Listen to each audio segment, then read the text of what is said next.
Good morning class. Hindi की class में आज हम हिंदी का पाठ एक जो एक कविता है वो पढ़ेंगे।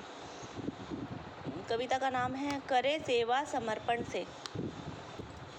इस कविता के माध्यम से कवि ने ईश्वर से प्रार्थना की है, ठीक है। ईश्वर से प्रार्थना करती हैं कवि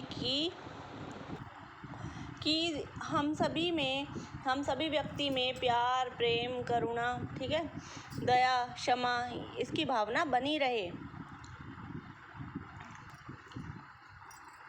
इसमें बताया गया है कि मनुष्य भावनाशील प्राणी है। मनुष्य क्या है, हम सब जानते हैं कि हम सब में भावनाएं हैं, ठीक है। मनुष्य भावनाशील प्राणी है और वह एक सुंदर जीवन व्यतीत करना चाहता है। यहाँ पर सुंदर का मतलब सुंदरता से नहीं है, यहाँ पर अच्छा जीवन, मनुष्य अच्छा जीवन व्यतीत करना चाहता है। सुंदर का मतलब अच्छा जीवन है, ठीक है। और इस कविता से उस अदृश्य शक्ति, ईश्वर, अदृश्य यानी जो नहीं दिखाई देती, ऐसी कौन सी शक्ति है दुनिया में जो नहीं दिखाई देती? कौन सी? भगवान, सुप्रीम पावर, उससे बड़ी दुनिया की कोई शक्ति नहीं है। उनसे कुछ भाव निवेदन किए गए हैं, ठीक है, वही इस कविता में लिखे गए हैं। इसका पहला पैराग्राफ हम पढ़ते हैं। हम पढ़ेंगे पहला पैराग्राफ। बने संसार यह सुंदर, बहे धारा यह निश्चल, दया करुणा क्षमा स्नेह की, सत्य का करे अभिनंदन, उमड़े प्रेम हर आंगन। कवि कहती हैं कि संसार सुंदर कब बनेगा? यह संसार जब सुंदर बनेगा जब यहाँ निश्चल, बिल्कुल बिना किसी छल के, दया, करुणा, क्षमा और स्नेह यानी प्यार, क्षमा का मतलब होता है माफ़ी और स्नेह का मतलब होता है प्यार, ठीक है, ये सभी होगा तो संसार सुंदर होगा। बहे धारा या निश्चल, दया करुणा क्षमा स्नेह की, सत्य का करे अभिनंदन, उमड़े प्रेम हर आंगन। सत्य को सभी स्वीकार करेंगे, सत्य का अभिनंदन करेंगे, ठीक है, और हर आंगन में, हर व्यक्ति में, हर घर में प्यार होगा, ठीक है, तो यह संसार बहुत सुंदर हो जाएगा। यही इस पैराग्राफ में बताया गया है। दूसरा पैराग्राफ है स्वार्थ भाव विसर्जित हो, मन की शांति अर्जित हो, बने निष्ठुर ना कोई जन, न पीड़ा से भरा हो मन। स्वार्थ भाव मतलब स्वार्थ को सभी बहा दे, ठीक है, विसर्जित कर दे, मतलब स्वार्थ ना रहे, ठीक है, स्वार्थ का भाव मन में ना रहे, मन की शांति अर्जित हो, मन में शांति को सिर्फ मन में शांति ही रहे, मन में शांति इकट्ठी करें सब, ठीक है। कोई भी निष्ठुर ना बने। निष्ठुर का मतलब होता है जिसमें दया ना हो, ठीक है, कठोर हो, वो होता है निष्ठुर। कोई भी व्यक्ति निष्ठुर ना बने, ठीक है, और किसी का भी मन पीड़ा से ना भरा हो या किसी का भी मन दुखी ना हो, ठीक है, कि किसी में भी स्वार्थ की भावना नहीं रहे, मन में शांति रहे, मन में शांति इकट्ठी रहे, मन में शांति हम अर्जित करें और कोई भी व्यक्ति कठोर ना हो, ठीक है, कोई भी व्यक्ति का हृदय कठोर ना हो और किसी का भी मन दुखी ना हो, किसी का भी मन पीड़ा से नहीं भरा हो, यही कवि कहती है, ठीक है, यही प्रार्थना ईश्वर से करती है। अब है तीसरा पैराग्राफ। न कोई एकाकी परित्यक्त रह जाए, भाव सबके अभिव्यक्त हो पाए, न छल बल की विजय संभव हो, न क्रोधाग्नि से कोई संतप्त हो। इसका मतलब है कि ना कोई एकाकी परित्यक्त रह जाए, यानी कोई भी एकाकी मतलब अकेला, परित्यक्त यानी छोड़ा हुआ, कोई भी अकेला और किसी के द्वारा छोड़ा हुआ ना रह जाए, ठीक है।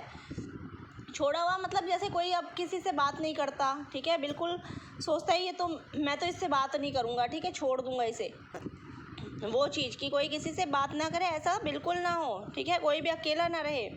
भाव सबके अभिव्यक्त हो पाए, सभी के भाव व्यक्त हो, न छल बल की विजय संभव हो।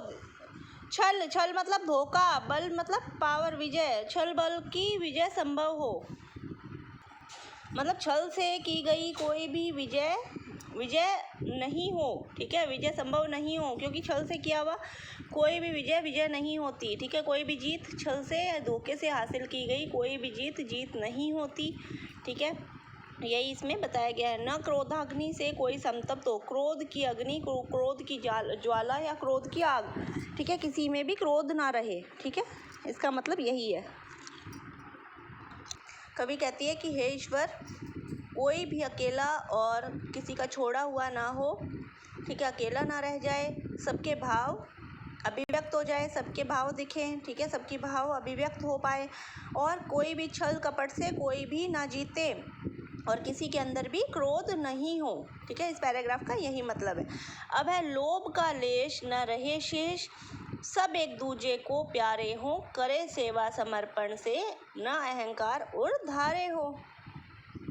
इसमें कवि प्रार्थना करती हैं कि कवि कहती हैं कि किसी में भी लोभ का लेश ना रहे, लोभ ना रहे, ठीक है, बिल्कुल भी शेष ना रहे, ठीक है, किसी में भी लोभ बिल्कुल भी ना बचे, सब एक दूसरे को प्यारे हो, सब एक दूसरे से प्यार करे सेवा समर्पण से, मतलब समर्पण की भावना हो सब में, हर कोई एक दूसरे की सेवा करे, ठीक है, समर्पण के भाव से करे, यानी सिर्फ समर्पण करना, किसी को देना, ठीक है, आदर की भाव से ही सब एक दूसरे की सेवा करे, और ना अहंकार ऊर्ध्वारे हो, किसी में भी अहंकार बिल्कुल भी ना हो, ठीक है, अहंकार की भावना ना हो।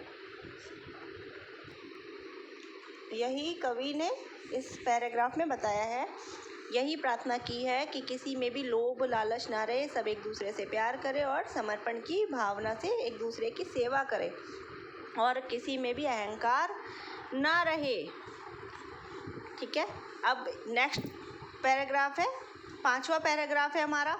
यही विनती सही निवेदन है, न हो कोई वंचित सुख को तरसे, दे माँ सरस्वती विद्या विनय को, संतों की आशीष हम पर बरसे।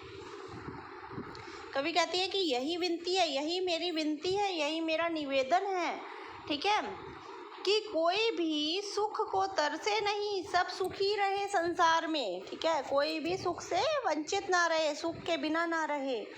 और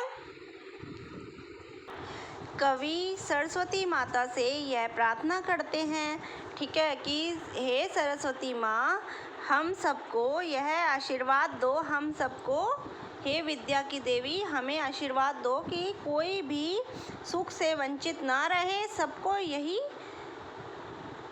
आशीष दो कि कोई भी सुख से वंचित ना रहे, सभी को सुख की बरसात हो, और हम सब पर अच्छे लोगों की, संतों की, हम सब पर अच्छे लोगों की का आशीर्वाद बना रहे, अच्छे लोगों की कृपा दृष्टि बनी रहे, आशीर्वाद बना रहे।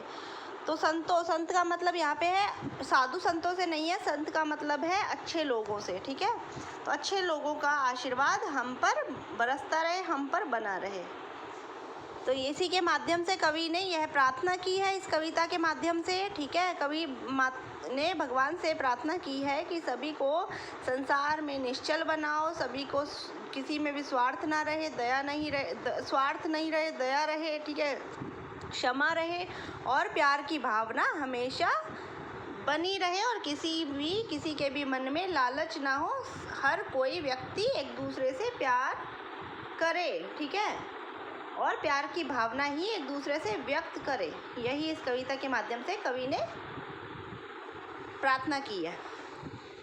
तो आज हमने अध्याय 1 पढ़ा, कविता करे सेवा समर्पण से, ठीक है। कल हम इसके क्वेश्चन आंसर पढ़ेंगे, तो आज हम इतना ही पढ़ेंगे, इससे आगे का नेक्स्ट क्लास में पढ़ेंगे।